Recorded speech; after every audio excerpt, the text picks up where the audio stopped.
भाषण करते हुए आम्बेडकर ये भी देखें। महाड़ सत्याग्रह और कालाराम मंदिर सत्याग्रह आम्बेडकर ने कहा था, छुआछूत गुलामी से भी बदतर है। आम्बेडकर बड़ौदा के रियासत राज्य द्वारा शिक्षित थे, अतः उनकी सेवा करने के लिए बाध्य थे। उन्हें महाराजा गायकवाड़ का सैन्य सचिव नियुक्त किया गया, लेकिन जातिगत भेदभाव के कारण कुछ ही समय में उन्हें यह नौकरी छोड़नी पड़ी। उन्होंने इस घटना को अपनी आत्मकथा वेटिंग फॉर अ वीजा में वर्णित किया। इसके बाद उन्होंने अपने बढ़ते परिवार के लिए जीविका साधन खोजने के पुनः प्रयास किए, जिसके लिए उन्होंने लेखाकार के रूप में वे एक निजी शिक्षक के रूप में भी काम किया और एक निवेश परामर्श व्यवसाय की स्थापना की। किंतु ये सभी प्रयास तब विफल हो गए जब उनके ग्राहकों ने जाना कि ये अछूत हैं।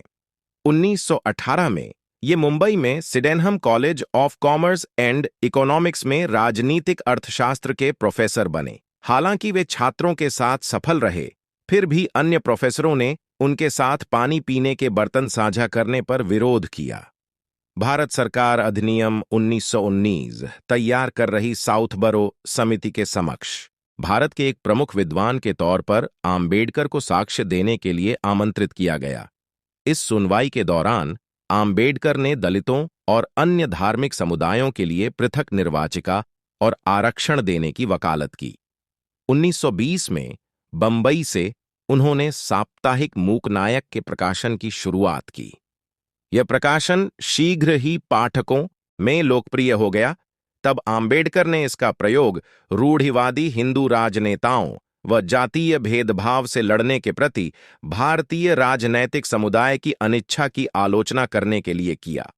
उनके दलित वर्ग के एक सम्मेलन के दौरान दिए गए भाषण ने कोल्हापुर राज्य के स्थानीय शासक शाहू चतुर्थ को बहुत प्रभावित किया, जिनका आम्बेडकर के साथ भोजन करना रूढ़िवादी समाज में हलचल मचा गया।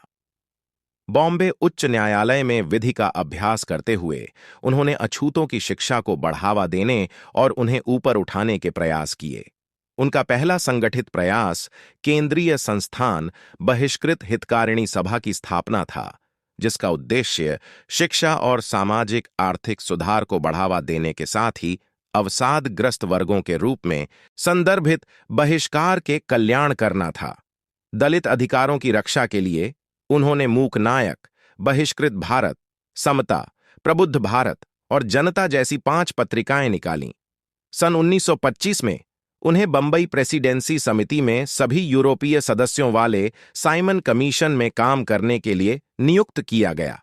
इस आयोग के विरोध में भारत भर में विरोध प्रदर्शन हुए, जहां इसकी रिपोर्ट को अधिकतर भारतीयों द्वारा अनदेखा कर दिया गया। आम्बेडकर ने अलग से भविष्य के संवैधानिक सुधारों के लिए सिफारिश लिखकर भेजी। जयस्तंभ, कोरेगांव भीमा में डॉ.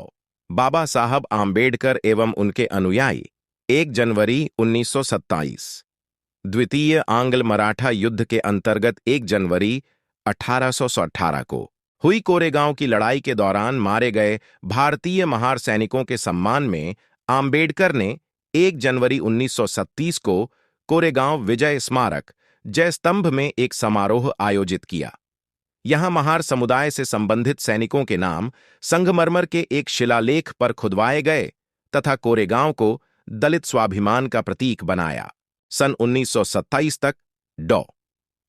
आम्बेडकर ने छुआछूत के विरुद्ध एक व्यापक एवं सक्रिय आंदोलन आरंभ करने का निर्णय किया।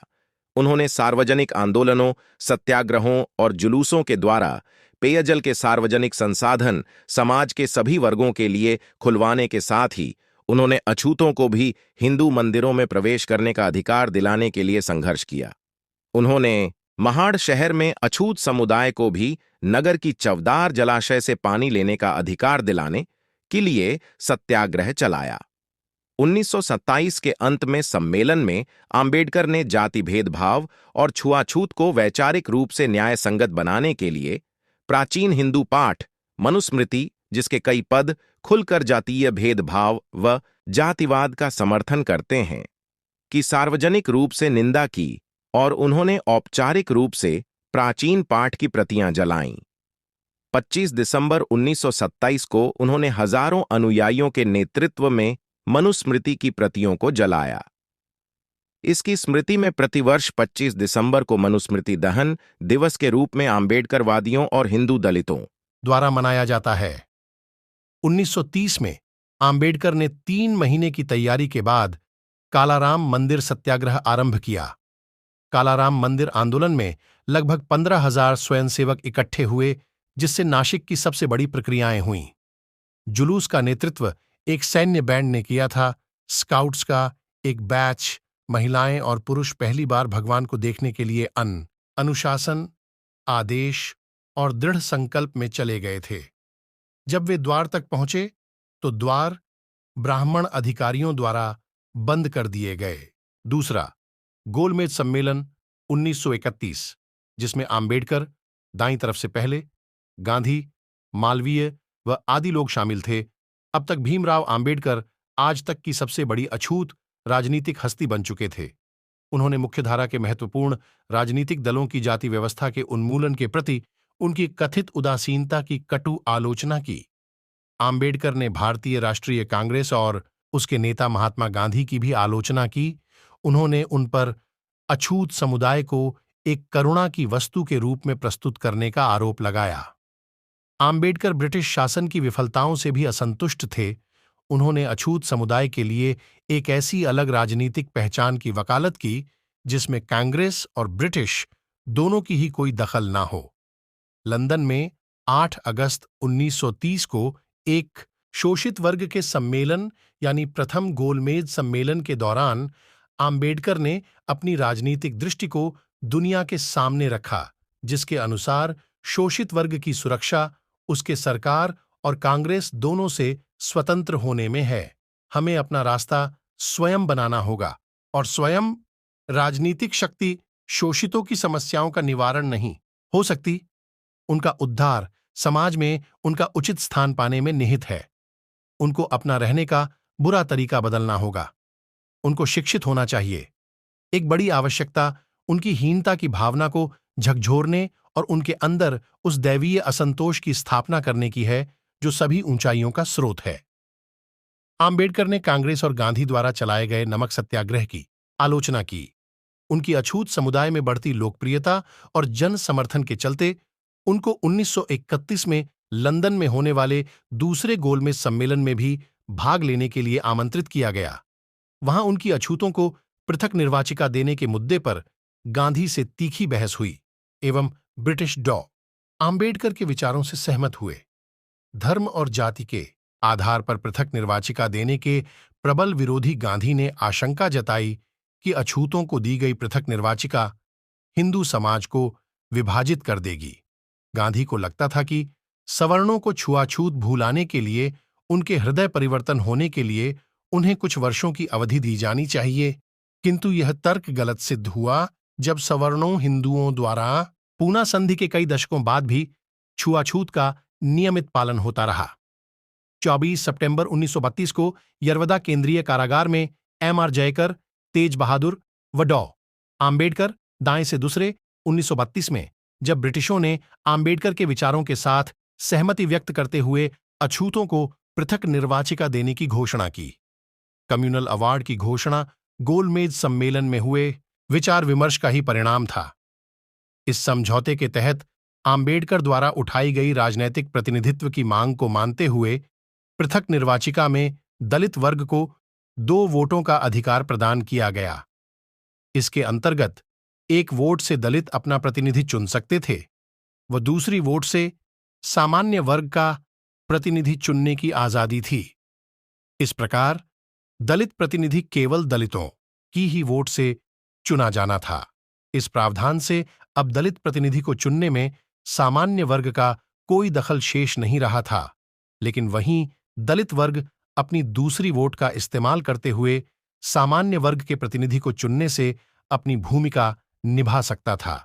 ऐसी स्थिति में दलितों द्वारा चुना गया दलित उम्मीदवार दलितों की समस्या को अच्छी तरह से तो रख सकता था, किंतु गैर उम्मीदवार के लिए यह जरूरी नहीं था कि उनकी समस्याओं के समाधान का प्रयास भी करता। गांधी इस समय पूना की येरवड़ा जेल में थे। कम्युनल अवार्ड की घोषणा होते ही गांधी ने पहले तो प्रधानमंत्री को पत्र लिखकर इसे बदलवाने की मांग की। लेकिन जब उनको लगा कि उनकी मांग पर कोई अमल नहीं किया जा रहा है, तो उन्होंने मरण व्रत रखने की घोषणा कर दी। तभी आंबेडकर ने कहा कि यदि गांधी देश की स्वतंत्रता के लिए यह व्रत रखता तो अच्छा होता, लेकिन उन्होंने दलित लोगों के विरोध में यह व्रत रखा है, जो बेहद अफसोसजनक है। जबकि भारतीय ईसाइयों, मुसलमानों और सिखों को मिले इसी पृथक निर्वाचन के अधिकार को लेकर गांधी की ओर से कोई आपत्ति नहीं आई। उन्होंने यह भी कहा कि गांधी कोई अमर व्यक्ति नहीं है। भारत में न जाने कितने ऐसे लोगों ने जन्म लिया और चले गए। आंबेडकर ने कहा कि गांधी की जान बचाने के लिए वह दलितों के हितों का त्याग नहीं कर सकते। अब मरण व्रत के कारण गांधी की तबीयत लगातार बिगड़ रही थी। गांधी के प्राणों पर भारी संकट आन पड़ा और पूरा हिंदू समाज आंबेडकर का विरोधी बन गया। देश में बढ़ते दबाव को देख आंबेडकर 24 सितंबर 1932 को शाम 5 बजे येरवड़ा जेल पहुंचे। यहां गांधी और आंबेडकर के बीच समझौता हुआ, जो बाद में पूना पैक्ट के नाम से जाना गया। इस समझौते में आंबेडकर ने दलितों को कम्युनल अवार्ड में मिले पृथक निर्वाचन के अधिकार को छोड़ने की घोषणा की, लेकिन इसके साथ ही कम्युनल अवार्ड से मिली अत्यंत आरक्षित सीटों की बजाय पूना पैक्ट में आरक्षित सीटों की संख्या बढ़ाकर 148 करवा ली। इसके साथ ही अछूत लोगों के लिए प्रत्येक प्रांत में शिक्षा अनुदान में पर्याप्त राशि नियत करवाईं और सरकारी नौकरियों से बिना किसी भेदभाव के दलित वर्ग के लोगों की भर्ती को सुनिश्चित किया और इस तरह से आंबेडकर ने महात्मा गांधी की जान बचाई। आंबेडकर इस समझौते से असमाधानी थे